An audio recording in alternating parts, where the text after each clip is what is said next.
您帮帮我吧！施主，快请起，快请起！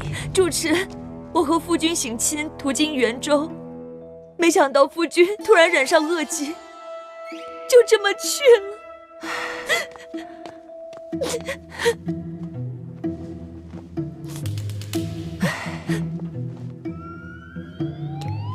阿弥陀佛。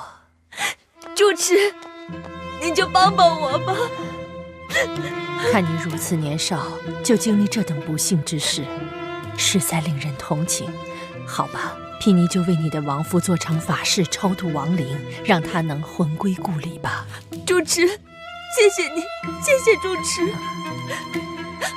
还有一件事情要请主持帮忙，为了给夫君治病，我身上的银元全都花光了，不能去住客栈了。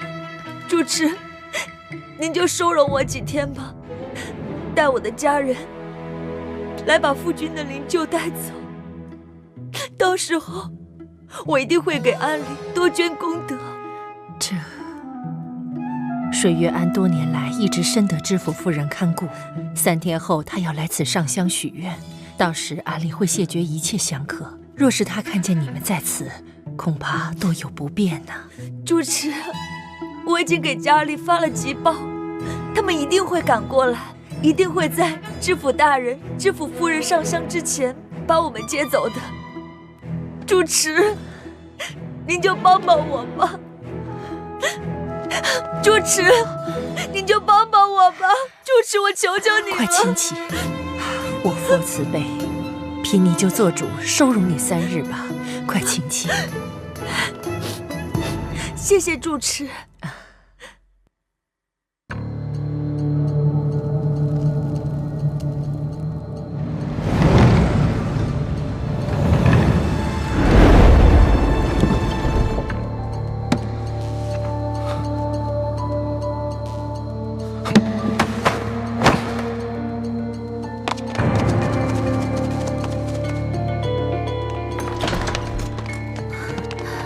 大师兄，大师兄，大师兄，叶师弟不愧是咱们的军师，这个计划到目前为止都进行得很好。还是大师兄的逼气功厉害。那主持1连2日为你做法事，都没有丝毫的察觉。明日啊，孙福的夫人就会来上香，成败就在此一举了。